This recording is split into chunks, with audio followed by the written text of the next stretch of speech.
Welcome to Sad Boys, a podcast about feelings and other things also. I'm Jarvis. I'm Jordan. Hey. When you start recording, like, for this show or whenever you do videos or something like that, I start with the weirdest face. I don't know. It's the kind of classic, what do I do with my hands in a photo? But it's for the first, 15 seconds of any recording ever.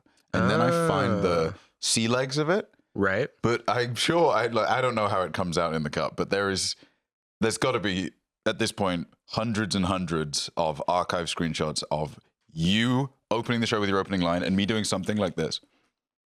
Oh yeah, you like loading? It's like the it's like when you launch a thing and it shows you the Photoshop is starting. I'm and it's calibrating. Yeah, copyright 2003 or whatever. Yeah, my watermark comes up and my watermark is the most unflattering screenshot of my own face. How you doing? I'm all right, mate. What the hell is going on? What the hell is even happening? Other than the horrors of the world. Yeah, that's what I mean, what is happening is a domestic occupation by the federal government. That's what I mean. Where I'm emphasis on I'm all right. Yeah, because it is just relatively speaking, pretty fucking easy breezy versus some Gestapo strongmen flat-footing their way around doing domestic terrorism with a new brand. Yeah, untrained people that shouldn't even have weapons. Working on their GED and swapping it out for a grenade is somehow a viable career path. For anyone that didn't hear. I mean, yeah. It's like the fucking, it's like give crash outs a gun. Yeah.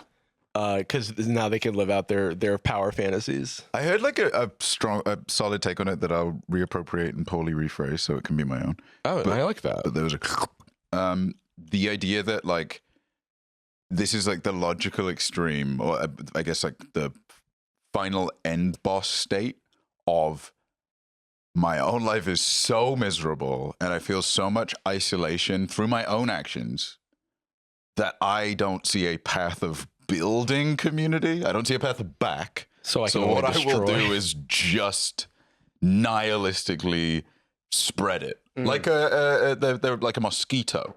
These people don't have anyone that would join and engage and defend and propagate the ideals of ICE or the institution around them as well, is so far gone that you're essentially trying to debate a mosquito out of giving people malaria. Yeah. It's just the way it operates is so based on hateful instinct that it's a classic refrain in different stakes. We've talked about it before where how do you pitch compassion to someone who doesn't care about it? That's the thing. It's the currency doesn't apply. It's you just don't value this. And I say that's not obviously 100%. There are people who can see what's happening, because you're noticing this to a small extent now. People are like, wait a second, that guy was white and he was minding his own business. Hold on, that's crazy. He wasn't even a black teenager in a hoodie. Yeah, he wasn't even making me feel weird. He didn't even have an Arizona iced tea and a fucking Sour Patch Kids. He wasn't carrying a Snickers bar. He was that was a white guy living. And now he's not around anymore. That could happen to me, ? Dude, it's it's just heartbreaking. And obviously we're not gonna, the thing is there is so much, what's the word? Coverage, I guess, now of this stuff, of ICE's occupation of Minnesota, which is overtly political. It's why are these people mostly in states that didn't vote for Trump, or following a trend of what is the coincidence that there's a Nick Shirley video about an old fraud that's already being looked into by Minnesota that's then reported as if it's new news, and then all it takes is a little scratch in the surface. And then the vice president says it's this guy deserves a Pulitzer. Yeah, it takes every single time that you see any kind of news update that is trying to be rationalized as we went into this neighborhood for X and Y reasons. All you have to do is scratch a teensy bit on the surface and then find out that somebody in a position of power has a grievance against their old neighbor that lives there. Yeah. It's they got scared of someone that was playing scary music, and so they decided to blow it up. So much is just that. It's just this, I would rather, I think I mean, I do think that to an extent every explanation starts to feel like you're excusing something, you know? And it's like, I don't want to make that claim at all, but it's more like, you realize how comfortable some people are wielding power. Like for example, like calling ICE on someone as a way to exercise your power over them because you feel powerless in other aspects of your life. It's like such a intense sign of like weakness in like moral weakness of the soul to me. I don't know. It's like fragile in a way that I don't think they think it is. That's why it's like sounds excusing. Like they don't know they think they're being proactive. Yeah, but it's actually so fear-based that it's pathetic and dangerous. It's like when you tell it's like growing up Black in America, you get a lot of talks by adults about kind of being wary of the police and like not trusting these institutions because they have not been trustworthy to our people in the past historically. So they haven't earned that trust.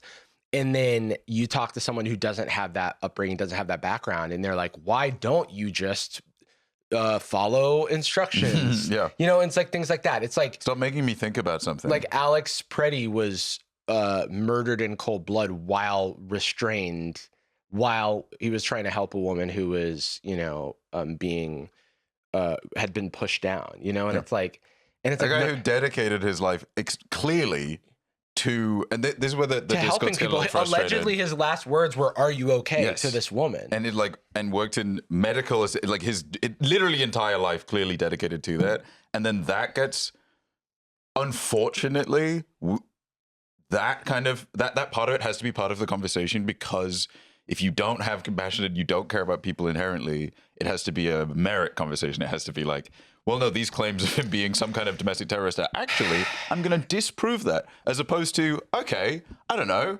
let's say that he was a prolific criminal. Let's say he was a fucking arsonist. You can't murder him. Right. It doesn't matter. It's like a Legal Eagle, who is quite based, if you haven't been up to speed on Mr. Eagle, posted a very emotional video where he's talking about a lot of this stuff. And it's like, hey, yeah, as a lawyer, I believe, and it's like, this should be, it's in the Constitution, but who cares about that? Yeah, sure. But it's like, I believe that even if you're a criminal, you deserve access to the same rights as everyone else. And it's like, yeah, that's how the system is supposed to work. It's not supposed to just be fucking Red Dead Redemption on the streets, This episode of Sad Boys is sponsored by Cozy Earth. We're leaning into the season of love approaching Valentine's Day. So how are you going to show yourself a little extra love and care this month? Maybe try slowing down. Maybe try enjoying the little things, and maybe make your home a relaxing haven. Maybe treat yourself or a loved one to a pair of Cozy Earth pajamas. Cozy Earth pajamas are a total sleepwear upgrade. They're made from viscose, which comes from bamboo, so they stay super cool throughout the night and stay much cooler than cotton. I'll tell you that much. Cozy Earth turns those simple moments at home into opportunities to be cared for and comforted.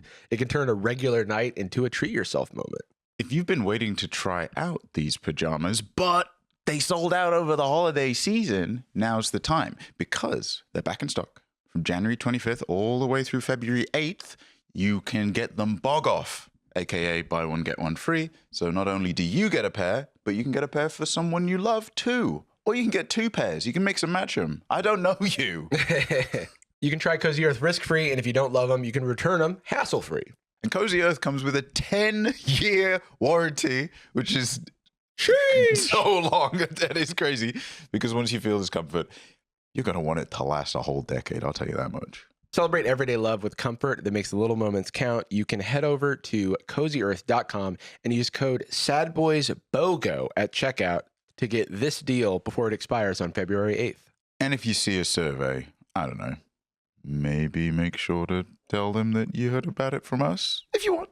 Thanks again to Cozy Earth for sponsoring this episode. Now back to the episode. I think part of it, by design, I think a part of it is it's this kind of ideology and these kind of actions work as like erosion more than just, they're not Like these are huge, devastating events, but they happen at such a consistent speed that it fatigues you. Like it's supposed to beat you through just constant impact. And it's on purpose. I think that like I've heard it compared to stochastic terrorism, where it's like when I'm sending a bunch of untrained people with guns into a place where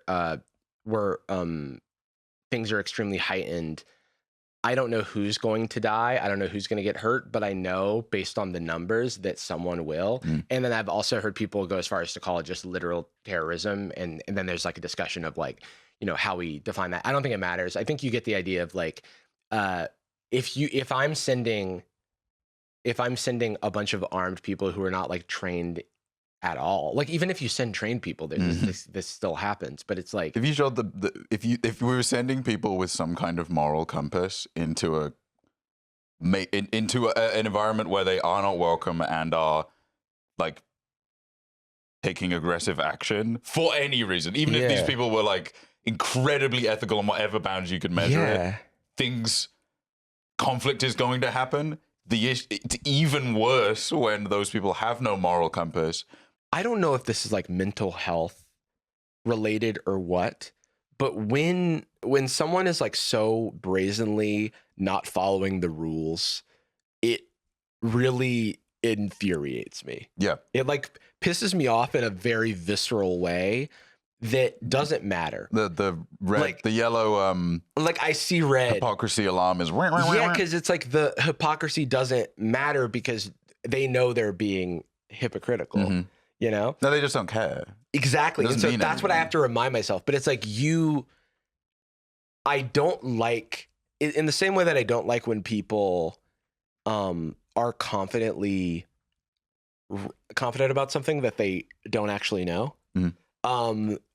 I feel similarly when someone is pretending to abide by a certain rule set and is actually going to shift the like move the goalpost as often as it benefits them. Yeah. I was reminded of this yesterday, some one of a million upsetting mentions or updates or something, just like Tree of Life astral projected me back to a handful of examples over the last 10 years of being the approved immigrant, being the, not on a government level, but in like a social level, knowing parents of friends, knowing extended families of friends in the US who, because obviously the people I know here, relatively sheltered bubble because I have only been here as an adult and on the West Coast. My experience of anybody that's not at least like verbally progressive, if not in their actual politics, is through family of friends, right? And there's been several times where I, in part because of how they knew me, the source being the people they're related to, or the fact that I'm from approvedly white style country in the eyes of a lot of people. There's been several times where I've been at like a friend's Thanksgiving or family Thanksgiving or something. And they've got an extended family member who says, hey, look, I mean, I don't want to, I don't hold strong positions on this, but I think what he's doing is supposed to slow down immigration because it's taking jobs. And I've multiple times, hours later, their partner or even them has said like, hey, just to be clear about like the immigrant thing, I didn't really think about it at the time, but I'm talking about like a different kind of... A different style. This is where the hypocrisy element comes in, because intuitively, I should be like, okay, so you're just racist. It's targeted xenophobia. I want to clarify. I'm doing racism, actually. I want to mean like, I don't like it. I don't like the races I don't like. And what my brain always desperately wanted to do was go like, okay, well, let me take this as a case study and walk you through these pieces. But then I'm wasting my time and theirs, because really the only thing I can say to them is, well, here's a thing you referenced or a statistic you were throwing around or an anecdote that you have. Here's a challenge to that. I don't want you to I'm not making that challenge for you to repost again and give me another statistic or something. I'm uploading this and you can do whatever you want with it. I'm not doing epic debates, but especially when I was younger, I would have the instinct to facts and logic them around it. But you know, pretty much any kind of like bias is usually in the defense of privilege, and that includes the privilege of not thinking about stuff. It feels really fucking 100%. Good to not be worried about something, and it's kind of the equivalent of getting home stressful day and like drinking a bunch. Like it's not the most healthy resolution to it, but in the mind of the person doing it, it's like, I don't know what else to do. I am in such a stuck position. It is like the kind of defense mechanism. I'm going to try to compare two things. So this reminds me of something that I wanted to say earlier. It's like when you call out privilege or talk about some sort of systemic inequality, a lot of like it is depending on the audience. If it's someone who maybe hasn't experienced that historically, they might be defensive and they might want to rush quickly to deny as a reflex. And that reflex is often not considered. It's often not like well thought out. It's a reflex to defend themselves from attack. It's to say that I actually feel invalidated, but instead of process it, I'm just going to say, no, it's not. No, they didn't. And that's how I feel. To compare this, that's how I feel when people and bots respond to these like kind of very cut and dry atrocities, extrajudicial, you know, killings, executions by the state, because you can't like take an unflattering photo of somebody in a balaclava. It's like well, why didn't you just follow directions? Why didn't you just do the thing? But it's like but that is the reflex. Yeah. That is someone not deeply considering, because if you look at even in the most cynical of scenarios, like in this Alex Preddy situation, they were so quick to say that he was an aggressor, right? And they always do that. They did it with Renee Good. It's like, oh, they're actually the enemy. They were actually trying to kill someone with a car. And the amount of people who were trying to toe that line in a very like uncritical way, I think is like embarrassing. It's embarrassing to your eyes and ears. It's peasant behavior. It is like, oh, my liege, our God King would never betray us. He cares so much for us. And so have some self-respect. Literally. And so I find it interesting that in the most the people who are going to be the most cynical and defensive about this are the administration. And so when you see Trump and Stephen Miller, well, Trump first saying, I don't know if I support the guy that killed Alex Preddy. What do you guys think? Yeah, or Stephen Miller, who is even like worse because he's the rhetoric guy. Yes, yeah. Like he's worse about the so what he says is worse. Because he is I'm a Nazi. Here are my, you know, all of my Nazi dog whistles and speeches and stuff. But even he was saying something like wishy-washy about it. It's like them realizing that there is a line to this stuff, and that's them trying to get the most bang for their buck, trying to like all they care about is not your life. They care about retaining power. Yeah. They care about midterm elections coming up and whether or not you can cancel them or whether or not Trump can be president forever and like all those things. And whether or not Brett Ratner is allowed to make movies is like the priority. Whether or not I can get a Melania popcorn bucket. And it's the worm from Dune. I guess the last thing I wanted to say about this is just like, obviously my heart goes out to everyone kind of in these communities affected, and it includes our own community. It's like we have, you know, like sightings and stuff. It's like educate your fellow person, keep your community informed about, you know, unmarked and masked like officers just illegally running about and on a fetch quest to try and find quote unquote illegals. And but I was impressed with the organization of the protests in Minnesota. Yeah. How because, you know, there's no perfect protester, and like this happened with Martin Luther King, right? Like it's like, oh, there's like those political cartoons of Martin Luther King where it's like peaceful protester Martin Luther King, and it's like a bunch of fire and brimstone and stuff. And it's like, you don't have to be a conspiracy theorist to know that there are people who like who want to sully the image of a peaceful protest by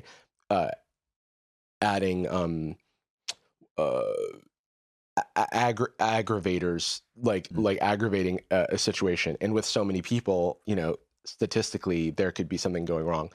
But on the whole, in a world where you could have so much violence, you could have so much rioting in the streets and things like that, everything was so organized and like in a phenomenal turnout. Like exactly. And so I think that like is something that gives me, you know, a modicum of hope just for my fellow person and for my, you know, community of people to like band together and say that, hey, you can't like kind of impose your will upon us. And if your instinct and there are consequences to doing such, you lose the, like in a republic, in a democracy,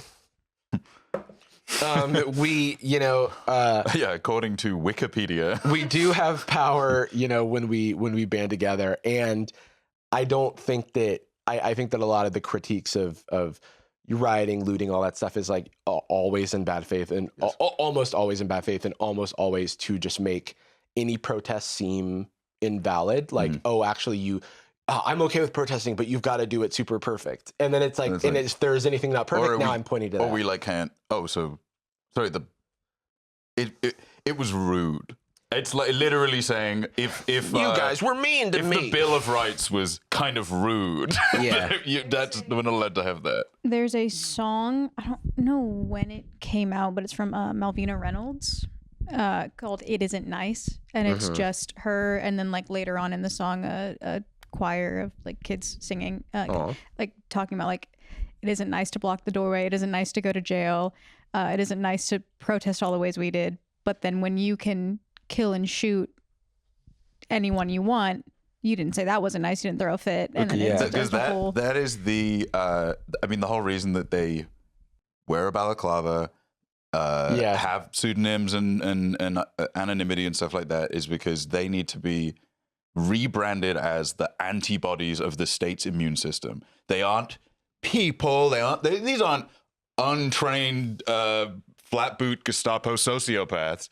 They're just a natural reaction that comes out of the beehive of Washington. Right. This is the body reacting. We wish we could do something, but really, it's the impact of it's the vaccine. How are you feeling, Anastasia? But I'm not you don't feeling keep track great. of politics or whatever, right? Yeah, I just think it's nasty, and I don't want to get into it. The work required to not keep up with politics. I know. A more accurate way of describing it is, I don't care. I don't actually care about other people. I think I don't care. I just want to stick my head in the sand and think everything's okay. That loses the moral satisfaction of being righteous, because then you aren't also allowed to be. That's why you're a moderate, not a uncaring psychopath. You're a moderate because you are political, but you don't play this game. I don't get into all the arguments. I don't hold up your so-called beliefs and principles. I'm big into crypto and drop shipping. I drop ship IEDs into protest crowds. Wait It's a just second. what I do. Hell yeah, actually. No, I think the people I lose respect for are the people who say, I don't want to follow the politics, it's too nasty, because I want to enjoy my privileges and my nice things, and I want to live in a pretend world where everything's actually nice. And I don't feel that way about people who are, you know, working 2 jobs to make ends meet and stuff like that, because there is a in my mind, like, obviously this stuff affects you and you can care about it, but like, it is a difficult, if you're like working to provide for your family and you can't, you know, stay abreast of the news, even when it affects you, that's kind of the system working to keep you down. And it's like, that's the disease that the antibodies are treated. If you're ignoring it, then it's just like, oh man, homelessness is really bad. It's bad when people are homeless. So if we killed all of them, no one would be homeless. It's like the end result is there aren't homeless people in my neighborhood, so that must be good, like, I guess. That's like not that far off than what some of the like techno-fascist billionaires believe. Oh, 100%. Well, it's because, especially them, they treat everything like eugenics, including like the government itself, including corporations. It works in a like... Bookmark eugenics, by the way, for something I'm going to say after this. Anastasia, do you support this stuff? My mom is Cuban, and going back to being like kind of proud of people and how organized people are and how community oriented people have been. She's brown and has been harassed by police before, being like, "Where are you from?" Why? And she has an accent. Weird. And yesterday she texted. So there's a grocery store chain in Arizona called Food City. And God, even the places from your hometown are weird. Every noun in your vocabulary is strange. All your friends are called like Goofus and Gallant. And I wish. Those names are cool. No. I went to Grocery Town. And my mom shops at Food City and shut up. I'm fair. being serious. And one of her little old lady friends texted her, "Hey, just saw ICE at Food City. Don't go there today." oh my God. And then a bunch of they're on a little old lady friend group text. It's That's adorable. very cute. Yeah. And it's often like, "Hey, I need a ride to my doctor's visit today. Anyone Aw. around?" Like, it's so cute how they take care of each other. And my mom was like, "Oh shit, I probably shouldn't go grocery shopping today." And I texted her, "Okay, like, what's going on?" Because it immediately made me terrified. Yeah. Because my mom also has like mobility issues. Like, if she were detained, I would be extremely scared for her health for many reasons. Just because I imagine detention centers are really horrible.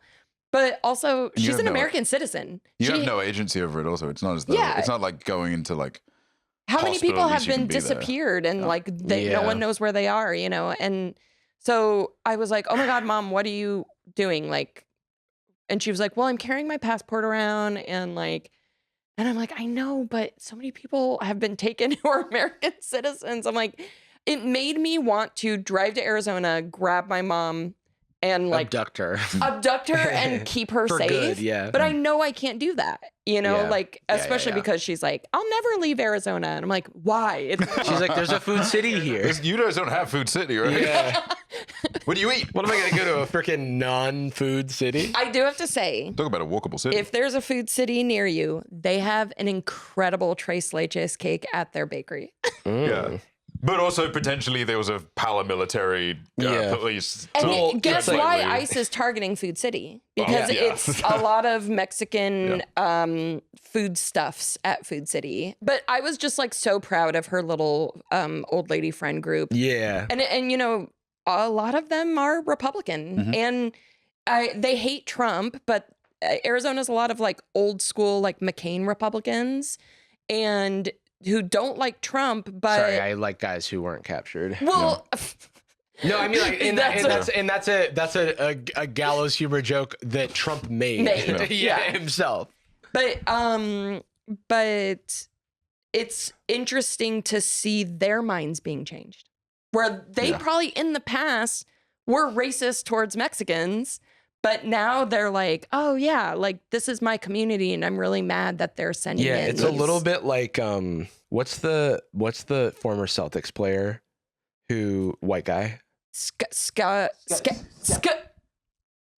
Scalabrini. They're Wow, fusing. that rules. That rules. That's probably what it feels like being a neural pathway. That rules. That is so funny. Well, hold on. We have to pay off Scalabrini. Sorry, but Sending him a check. But I think Brian Scalabrine. Yeah, Brian Scalabrine. Brian Scalabrine, former NBA player for the Celtics. He would like play street ball and stuff like that, and he has this famous quote where it's like, I'm closer to Michael Jordan than you are to me," because he wasn't a like star in the NBA, but he played in the NBA, and people have this warped sense of like, oh, I could do that because you see it on TV and they don't look as big. Yeah, they're like, "I could take on Scalabrini." And it's like, "No, you and can't." then you couldn't, and then he would play people, and then they obviously couldn't.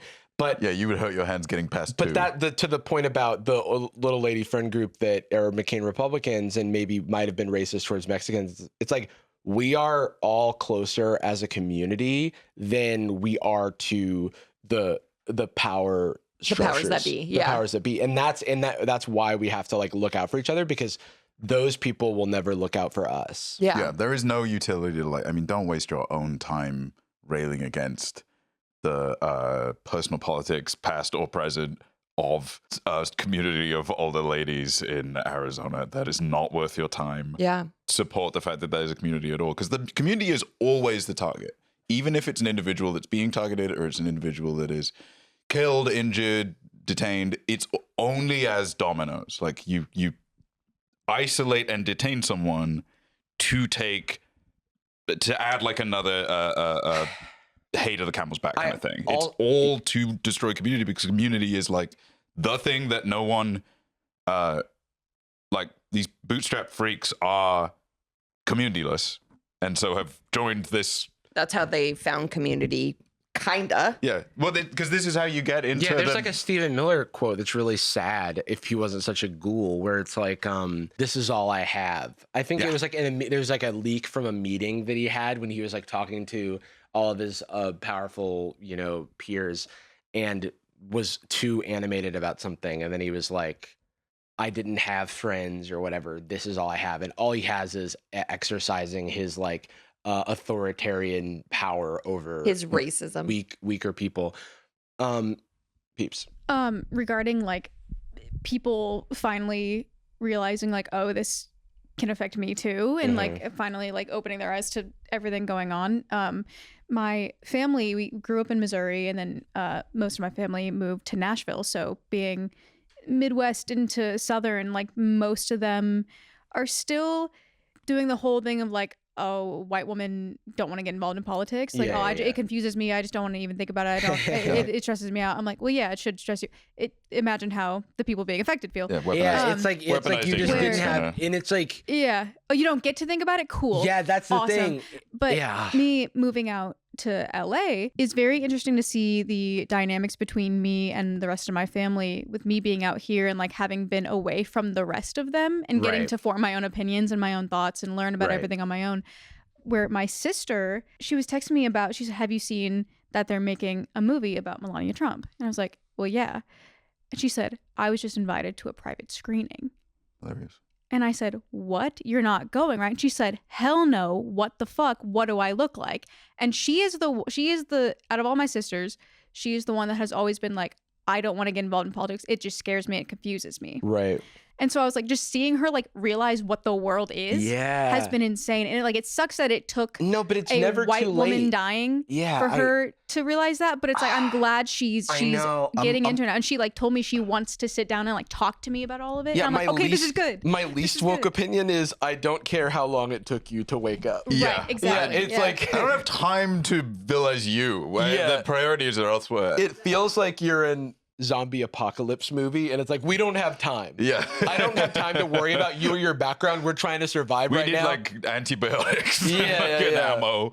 I am loath to always like give too much credit to media for like being political. Like it almost feels like it's like I'm giving too much credit to anything for even acknowledging the world versus just being kind of like a balm, right? Like opiate of the masses type stuff. But I do think there's a place for very like passive media that just calms you and gives you space and doesn't have to engage your brain actively.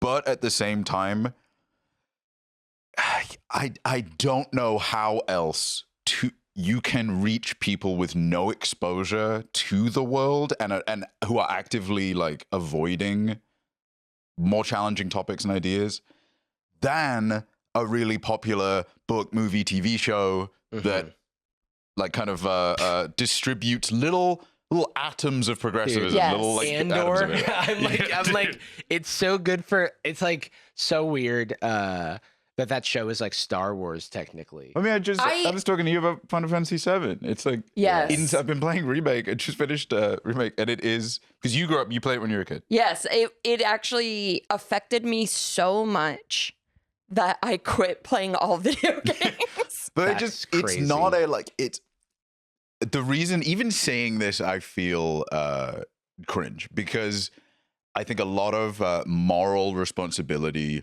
is offloaded to, well, I consume X or Y media.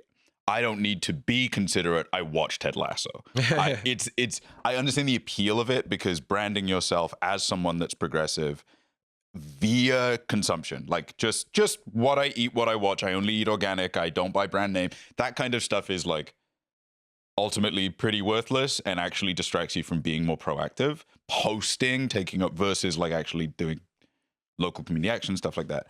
However,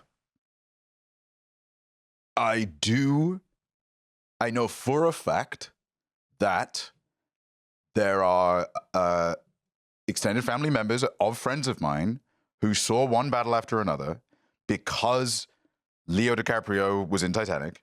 That was the entire calculus for it.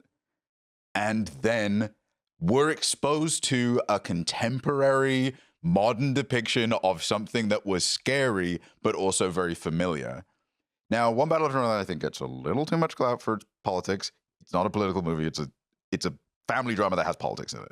It's not like a revolutionary movie. But actually, there's some not great. Whatever. I have mixed feelings about that movie. But it is a very, very strong. People have pointed out before the depiction of the predominantly Central American community in. I don't actually know what the city is that they're in. They're in Nevada somewhere, right? Yeah. So that depiction. I mean, the whole. You're talking about the Sensei's group. Yeah, the whole Yeah. It's 3 movies, and that's the second movie essentially in the movie. Yeah. And that movie it's most people's favorite part, myself included, and the depiction of that is like really admirable and encouraging, but also not, again, like a balm, right? It doesn't at the end of the movie they don't like raise Mexican flag and be like, we won, we beat racism. It's like more accurate than that, to some extent. I think the whole movie, the whole point of it is like it's never, the work is never done, unfortunately. You only have mobility in your same circle. None of the villains are killed by any of the heroes. No. They just kill each other because they're the people in positions that can do that. But like, again, even saying it, like my instincts are like, shut up, stop praising media for doing work. But that movie in particular and things like it, where I felt a little bit like my first instinct in that scene was like, oh yeah, I'm really not making a conscious effort to engage with like community activity outside of my immediate sphere of influence. And maybe I should be a little bit more aware of that. And I've heard several anecdotes of uncles, cousins, iffy siblings who maybe drifted away from some more kind of progressive ideals because they stayed in their hometown and this friend of mine moved out. Seeing the movie and going like, oh, right. Yeah, I really hope we don't end up there. I have a great example of what you're talking about, but I fear that I'm going to be annoying. Is it involving a friend named Crookshanks? Yeah. No, but I wish I had a friend named Crookshanks now. Give it time. Heated Rivalry. Okay. Has made a lot of women and queer people interested in hockey, and they're going to NHL games. And the NHL, which, to be honest, is the least popular of all of the major sports in the United States. Yeah. Not in Canada. Canada, it's quite popular, but in the United States, it's not very popular. They put all the eyes. And so the NHL is like, oh shit, all of a sudden we're selling tickets like hotcakes. And it's because of Heated Rivalry. So we need to pander to those fans. So the sudden pivot is really funny. I'm sick of all these. Oh, what are they giving us? Well, so the NHL years ago banned Pride Night. Oh, that's crazy. I didn't know that. At their games. And they even banned players from doing... Weird that they'd ban Pride Night at their games. I mean, that's actually a good point. See what I did there? They even banned players from wrapping their hockey sticks in rainbow tape. Come on. Like, yeah, it's fucked up. Ice, And literally, the material ice is gay water. I mean, and that's true. I'm not sure I understand, but continue. A lot of people are saying so the commissioner and a bunch of other like heads of the NHL have said, you know, welcome to all the Heated Rivalry fans. We're so excited you're here, blah, blah, blah, blah. Haven't seen the show yet. Sounds like a cool show about hockey. Or one guy didn't say haven't seen the show, but then he talked about it as like he clearly hadn't seen it. And it I was love like how heated the rivalry is. there's a rivalry and it is not cold. And I love the hockey that is but played. what I There's a love romance, I about this is people are putting pressure on them and saying, hey, if you guys are gonna try and benefit off of this, you need to fucking walk the walk. Yeah. Like you need to have, allow Pride Nights, like make it a more welcoming, because no one's gonna stick around. If it feels unwelcoming. Unwelcome, yeah. It's like it's like the I always forget the term for this, but when you design public like utilities. Oh, it's called like it's like hostile architecture. Yes. It's like spikes on the side of benches. Yeah. It's like I want to perch. I'm a bird and I want to perch on this little thing, but they put spikes, so I can't. So it's like even though that looked like a great place to perch, I'm not going to stick around. Yeah. I think a common misconception as well in like, because truly a lot of that stuff, it's usually motivated by like, let's say some super trad, potentially very religious executive at a level that we never observe, someone who's like invested in the NHL, whose name we don't even know, who made their money like extracting child plasma or something. There is it's a lot of it is virtue signaling to a more traditional view of who watches sports and who consumes media and who has spending capital, right? So you ban Pride Night because you think it will signal some kind of virtue to your core demographic. They'll come to the games, they'll buy more merch. The thing is that it's an outdated view. If you just want to be cynical, not even progressive, if you just want to be purely cynical, because and business-minded. If you want to be pragmatic, when you are making that signal, that dog whistle, barely even a dog whistle, when you just whistle a regular whistle to a more conservative demographic, when you invite a more diverse demographic and when you include or like welcome, say, the queer community to a given community, you aren't just welcoming the queer community, you are unhostilizing it for people that support the queer community. Right. Like you are, but like if I hear like when they we were got rid talking of that. when we were talking to one of our friends at a dinner last week, and they were talking about one of their siblings inviting them to church, their question is, well, do gay people go to that church? Yes. And then it's like, and then if the answer is no, it's like, oh, I'm not going to go to church with you. Yeah. You know, it's like, it's not only about me, but it is about what it represents like on a larger scale. And the number, I mean, if I was planning to go to an NHL game or like curious about it, and then I just heard the anecdote, they actually got rid of Pride Night, I'm like, fuck this. Yeah. I'm not angry, but like, okay, I get it. This isn't a place, because I go there and then I'm surrounded by people who would support that kind of thing. Forget it. It is a thing where it's like, okay, look, I'm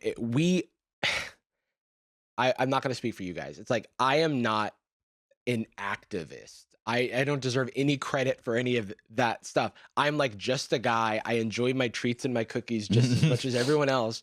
And I'm embellishing a little bit here, but I just want to make it like in the most cynical case, it's like, help me help you. Like I want to go to the NBA game and I want to feel good about it. And I don't want to, I don't want to have to think about something that is going unsaid. Maybe it's like, this happens in a lot of sports, but it's like, oh, okay. Like, I wish they took more of a solid stance on people with like records of abuse, in the NBA, which is like, they're few and far between, but they exist. Or like, when stuff was happening in Minnesota and then the Timberwolves had to postpone their game.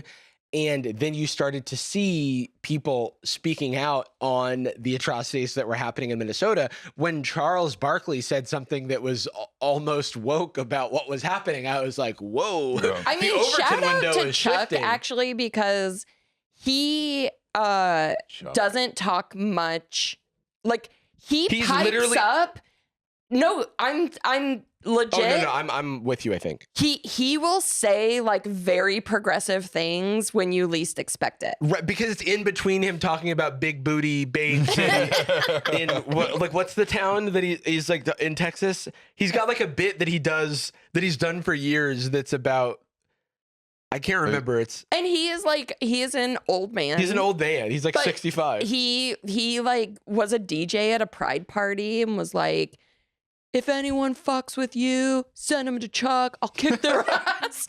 He said like specifically, it's like all my trans friends if anyone fucks with you, send them to me and I'll kick their It is ass. And it's not like committing to an that. old man's idea. It's Not uncle promising. woke. You know what I mean? Where it's like It's uncle magic. You know what I mean? It's like this is Thanksgiving isn't so painful now. Yeah. You know what I mean? Because Well, we're uncle woke. It's. I mean, I think it is especially progress.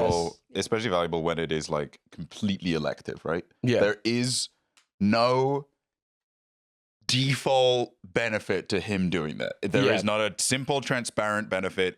If anything, it's going to introduce a little bit of friction of people being Especially annoying. because historically, when athletes have spoken out about certain things, especially stuff that affects the bottom line, they are often made to apologize or walk things back. Like an example of this is the shut up and dribble stuff that always happens whenever an NBA player or something speaks out. But an example of the hypocrisy of the standard that athletes are held to, that the industry itself is not, is, you know, Ja Morant for like brandishing a gun in an Instagram live and then doing various like jokes about it, was made to like kind of hang his head and apologize. And it's like, sure, that's all well and good, but I think he was also suspended for multiple, like, wasn't it a lot of games that he was suspended for? Yeah, it was.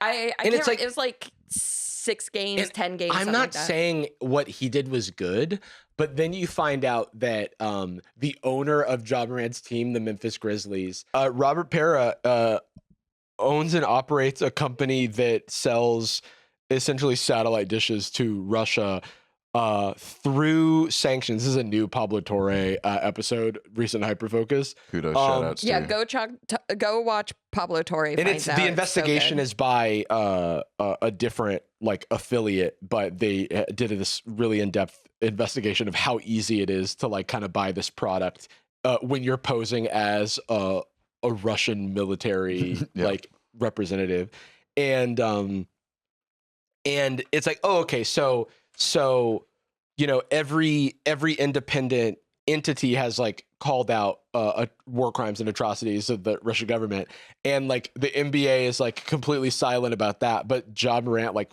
fake waves a gun and they're like, whoa, yeah, but then he like did brandish a gun in an Instagram live, but also Second Amendment, like, you know what I mean? Like, either you care about it or you don't. Yeah, that's the thing. It's like I get it. You like want to be it's like all about your image. Yeah. But okay, let's stay consistent, because billionaires own all of your franchises, and they're probably up to some nefarious shit. Yeah, I would say a lot of people are brandishing guns with the help of your targeting systems to know where to brandish them. It's not exactly like less or and so anyway, it's like, I do think that there are different levels on the wokeometer of various like institutions, and we're allowed to consume, you know, it's like you're allowed to like the things you like and stuff, but I do think that continuing to ask more from these institutions, especially when they care about the profit motive, so it's a pretty easy carrot and stick where you can like be like, okay, what if it was like good PR? What if it's good profit? Like, those are the incentives that in a capitalistic system, I feel like you need to have in order to get a company to behave less immorally, because they will only there is no conscience to a corporation. You have more impact with your like relationship with capital and spending than you do with your vote in many cases. But it is a more, it feels or even more shouting cynical. online. Yeah, it's like, not a. Can I give a quick PSA based on what you're saying about like you're allowed to like have your treats and live your life? Depends. Maybe that's me just defending my treats. No. I'm agreeing with you in the sense that like it's also like, while it's important to do things that help your common person, it's also important to take care of yourself. Yeah. And part of that is the fact that social media is a perfect angel business. Oh. And it is a business that profits from you being angry and repeating what someone else has repeated and making someone else angry. And then that person You know, So it's- much so that a lot of the things making you angry are automatic bot posts. Right. So while it's important to be informed and part of that is being online, and I totally agree with that, I think it's also important to limit your intake so you're not just destroying your own poor little soul, and do things that take care of yourself. I got the suggestion from my therapist, and I'm trying it, and it has helped, of not looking at my phone in bed. So that is a bad if idea. I am in bed, I am not looking at social media. I will play a little game on my phone if that's suiting, but I won't look at social media. Doing the New York Times crossword? Well, Do the Wednesday? no, but I You can never. I could never. It's true. I'm not as smart as you. Here's a PSA. Play it. Okay. That's Here's- what the P stands for. Here's a PSA: professional sports authenticators. Puerto But Rican I Sister Act. I think like having little tricks and tips like that in your life where you force and I'm not talking about self-care where it's like, I'm going to eat a cake and drink a martini. Like that's not I'm really gonna have a self-care. cake and eat it too. If you leave one little crumb of it, you can actually do that. Hey, you know what? Let them eat cake. But like limiting your time online, doing things that bring you and your family or your friends like happiness, like those are the things that actually, like, think of your intake as a cup, and if your cup is full of horrors, then Why'd you put That's- those in there? that you're Don't gonna drink be it. paralyzed, right? You got the soda fountain, the remix machine or whatever. Yeah, the freestyle. the freestyle machine. It's like Coke Zero and horrors. Yeah. Put a I always splash of mix- cherry in your horrors. You know what I mean? You're I put allowed the to red put- cherry with the blue raspberry, and then I have Grim Nightmare as a garnish Yeah. on the top, which in retrospect is not helping me very much. Have you seen that Ryan Coogler clip? Can we pull that up? Ryan Coogler soda. I think if you search on Twitter, you'll find the clip. It's from Amy Poehler's Emmy award-winning podcast. Oh my god. Real quick, can I add to what Anastasia's saying about like take care of yourself? Of course, help others around you. Take care of yourself. I think there is a balance to making sure you are also well informed and like thinking critically about everything that's going on in the world.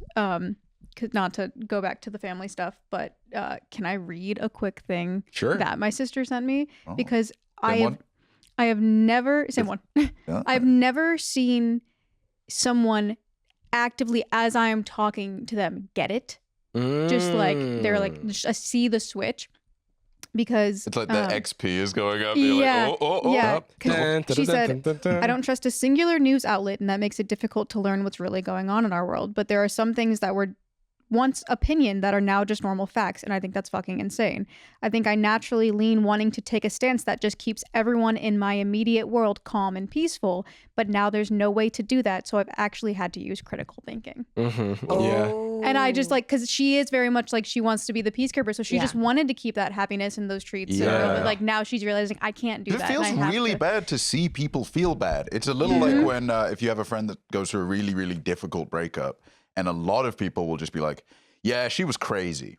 And they might not like think that, or like, yeah, your ex was such a piece of shit, because that's what they're saying. You're like, okay, well, the easiest way to get you to being comfortable right now is to do that, despite it having like it's radiation. It's like Yeah. it's bad for you long term to think that way. But there is something very, including yourself, it really does not feel good to acknowledge a personal failure or a personal absence or whatever.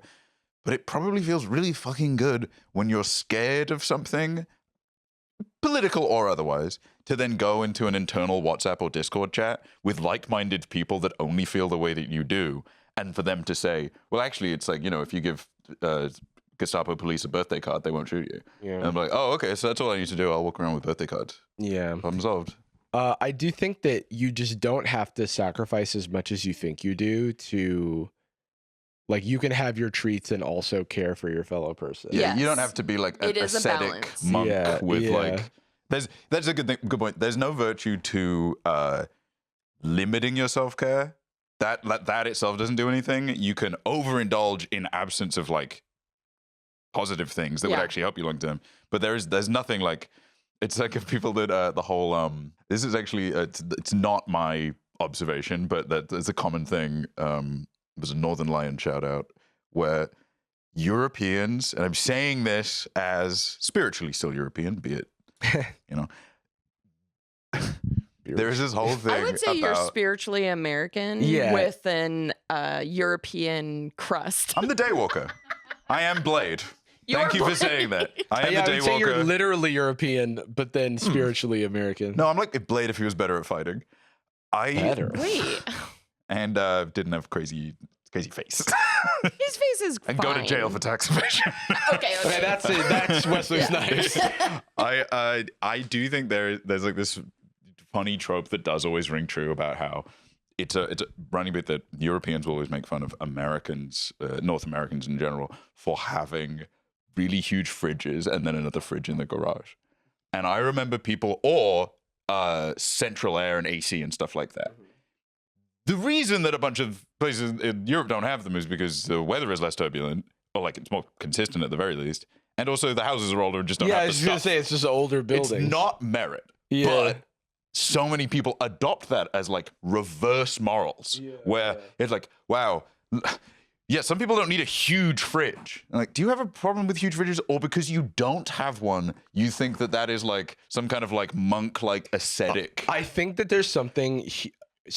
It's like a human virus like that exists in us, because I've noticed the same thing when someone moves to a climate, like is from a like super cold climate and moves to a warmer climate. So if it's like 12 degrees Fahrenheit in Florida, somebody's from like Michigan, they walk out and this is cold to you guys. Yeah. Like, yeah, it's cold to you also.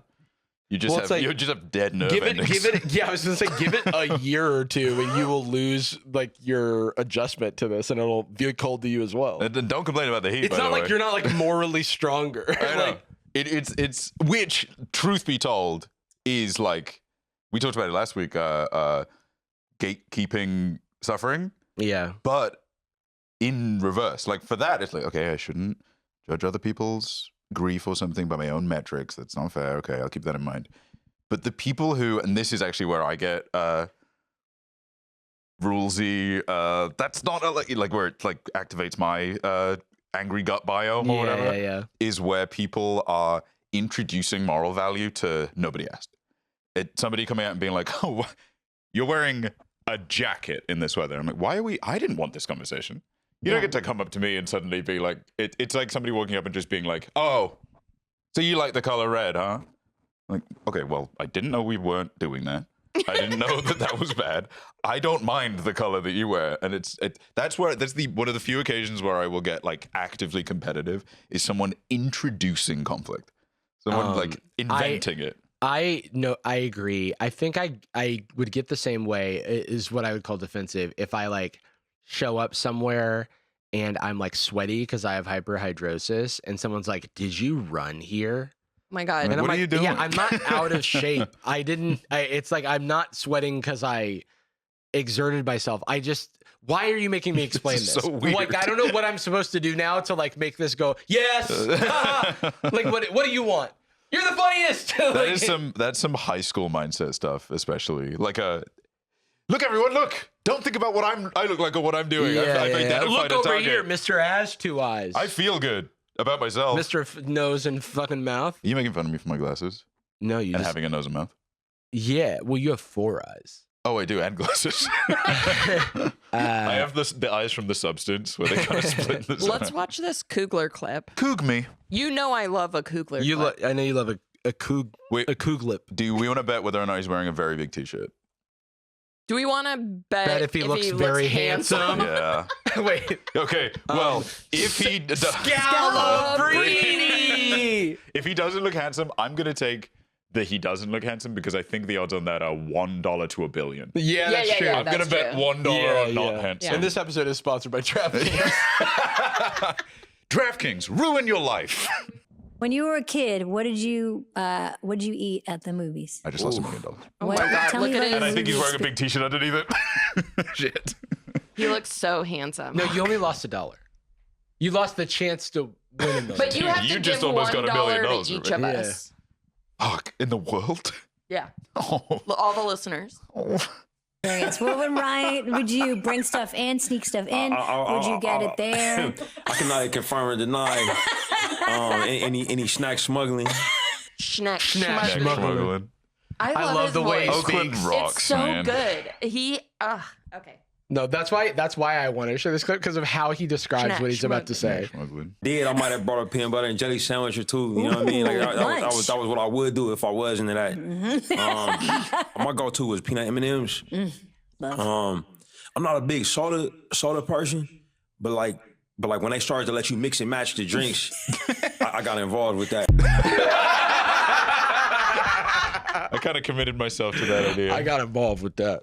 What is this? I've heard about this subreddit so many times. What is it? Oh, it's a subreddit about like gossip, Hollywood gossip. Why is it called Oh, FOMO? because Deuxmoi. it's two. Oh yeah, in this French. is FOMO. So this is like Deuxmoi is like a that's the gossip thing, and this is not that. It's like fake that. fake that. like Faux means fake gossip.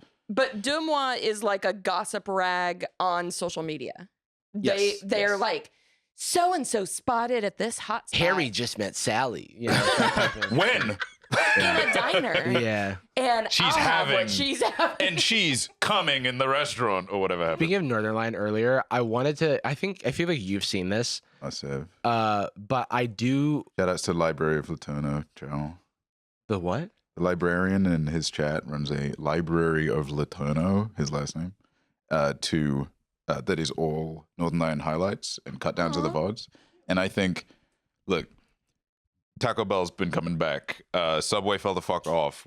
Similar to that, movies are coming back because movies were really, really bad for a little while. Then James Cameron saved them. Northern Line is back because a bunch of streamers keep gambling like child bones and stuff. Northern Line has taken over. He's back. I love him. Streamer. Bald though.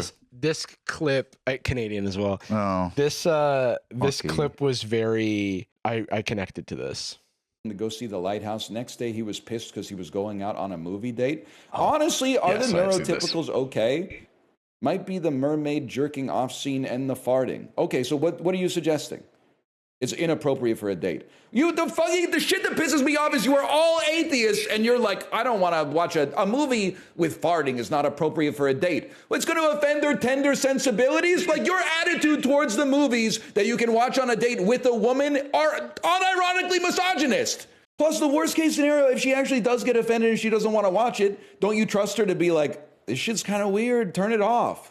Doesn't make any damn. Why are you so puritanical? You're 22. Fucking chill out. It doesn't matter. Sit in the seat, watch the first 22 minutes of the movie, make out for the rest of it, and fucking add it to Letterboxd with whatever the consensus score is. This is the way, bro. I can't believe we have grown adults covering their eyes during sex scenes in like R-rated award-winning films with their parents. Just watch the fucking movie. I watched The Hateful Eight in theaters with my Mormon grandpa, and that scene was not a fun time. I'm freaking out. Why would you take your grandpa to a Tarantino film? Because he's lived long enough on planet Earth that he can appreciate true cinema. I'm fucking dying. I'm fucking dying. You don't believe that these are real people. You don't believe that the person you're taking out on a date and possibly wooing and maybe falling in love with and getting married and starting a family with is a real person with interiority and some autonomy of their own. You don't believe that the people who raised you are real people with complicated emotions and mature sensibilities that can actually handle stuff. I'm freaking out. You think you're the only real person. You think you're literally looking at the demography of it, and I'm this movie wouldn't be appropriate for them. They're not an 18 to 35-year-old male who spends 8 hours a day on Reddit. What are you talking about? It's fucking fire. That's dude. like It's so truly It's really good. such The a Goat of Peloton. Goat of he's a Peloton Andy. I mean, he looks very fit. He's an animal, dude. I want to get Peeps' opinion since they're the closest to this demographic. Do you find? You have the tenderest sensibilities of all of us. But do you find that, because I think I've experienced this just through the internet and the way people respond. Notably, I was reminded of this earlier because there's a tweet about the 25-year-old guy who's we don't even know if they're dating the 40-year-old guy from Heated Rivalry, but they hang out. And then someone on the internet called them a pedophile. Because And I was like, what are we doing here? yeah. So which part do you want my So opinion? do I want your opinion on do you the think- sensibilities of like seeing nudity or sex in a movie and stuff like that. Well, I don't care for like when I'm watching a movie with someone and there's a sex scene, I'm like, yeah, we're both adults, this is fine.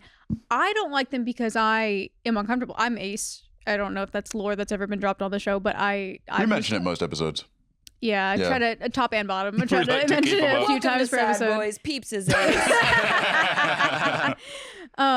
Just so I'm just like personally not comfortable with that stuff just because of who I am, but it's not because I'm with someone else. I think. I just think it's like I notice this, people like infantilize adults. Yeah. And that's the craziest part to me. I think everyone, and I am as guilty of this at a certain point in my life, and it was kind of a revolutionary moment in my early 20s where it suddenly clicked that everybody else contains as many multitudes as I do, and that includes that they might be finessing me the way I think I'm finessing them. Yeah. Like me thinking, wow, everyone here believes in the character I'm portraying, whereas they are just raw open wounds with no veil, detail, or interiority. I am, in fact, the most authentic person around, and everybody else that I'm talking to is implicitly an NPC, like thinking everything I'm hearing from someone is the most authentic version of themselves, but in reverse thinking that there are too many elements to me.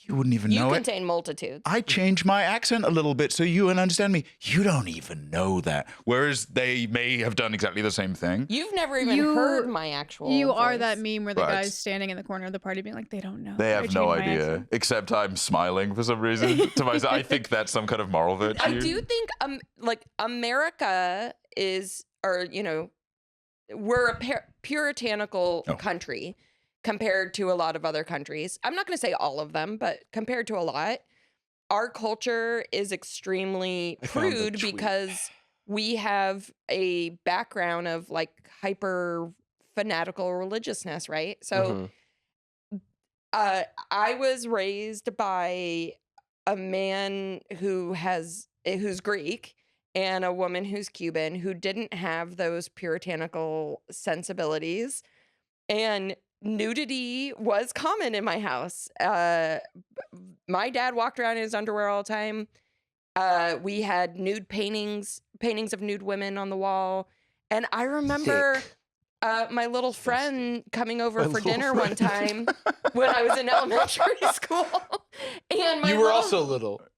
I was also little, but I probably at the time called them my little friend. Say hello to my little friend. Hi. Her name is Cheesecake. I have a gun. Her name was Lisette DeMars. She said, I don't think I'm allowed to look at that, to one of the nude paintings on the wall. Funny. And so I do feel like I have been shamed a lot for just like talking about sex as a just normal everyday thing. And like I have watched so many sex scenes with my parents. We are not. Okay, stop bragging. We are not uncomfortable sitting next to each other and like watching a movie. Have I ever told the story? There's not much of a story, but when I watched 8 Mile, I was watching it with my 65-year-old great aunt, and there's a sex scene in 8 Mile, and she was like in the studio. When he walks in and he catches his girlfriend. I'm like, she was like, are you allowed to be watching this? And I was like, yeah. And then that was good. And that was the end of it. Do you have a license for this? Of course. That is one thing. Like interesting like relationship dynamics. Like growing up in a split home is that like I cannot watch a movie. Like I can't watch like a sex scene if my dad is there. I get very uncomfortable because I know he gets uncomfortable with that. Yeah. But if it's like with my mom, I'm like, this is we're both adult AFAB. Like it's fine. I think it's more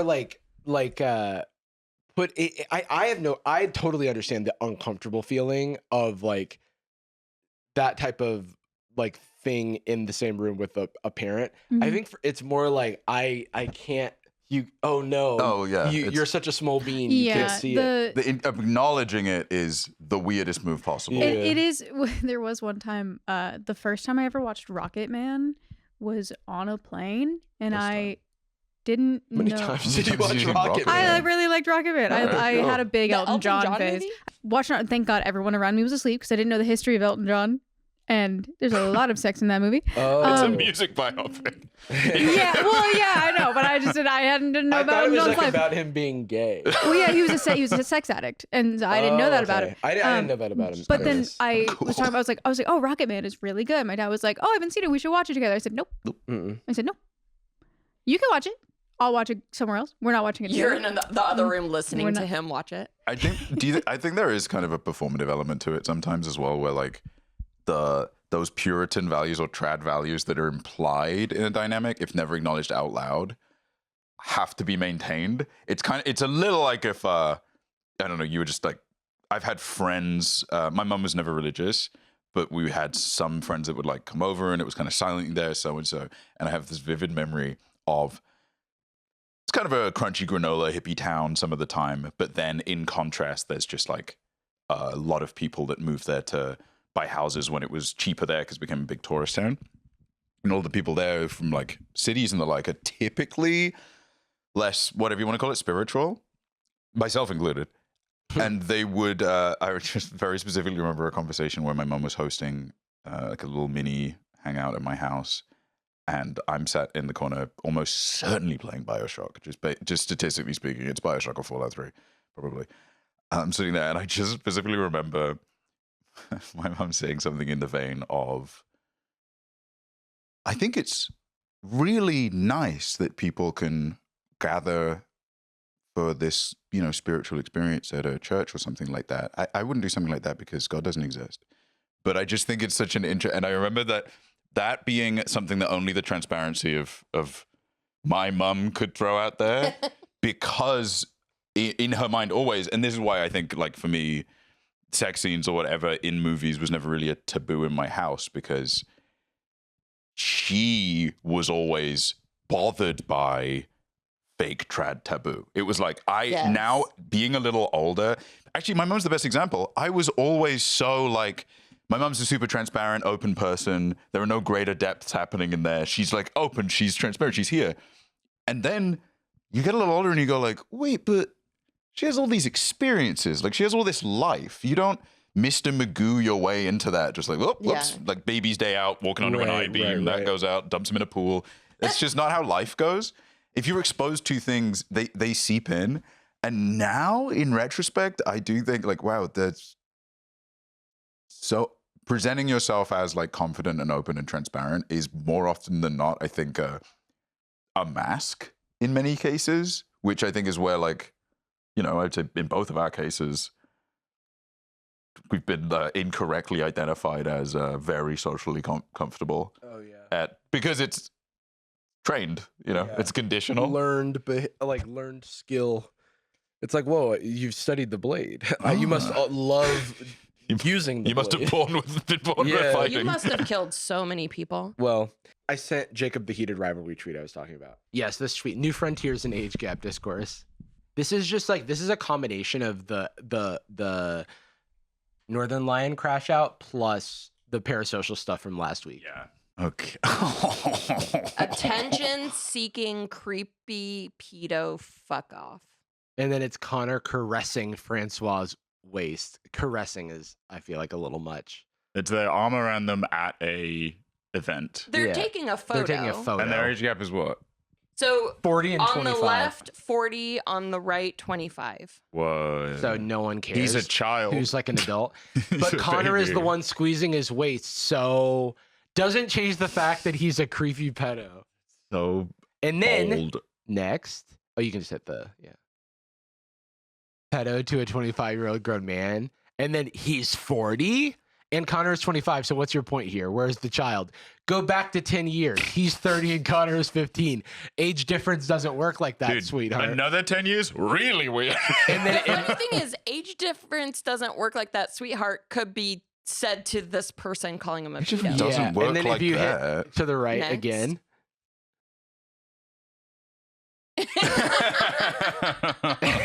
He was only 15 if you hypothetically went back 10 years, you sick fuck. That is a Stabler take for sure. Yeah. It's Stabler's. Okay, I can frame out what that episode would be, and it would be because this is mostly full hairline Stabler. So we're talking about an era. You say mostly full hairline, where It's the closest. His hairline it's is Vegeta. almost out of frame. This is it's the closest it get to full.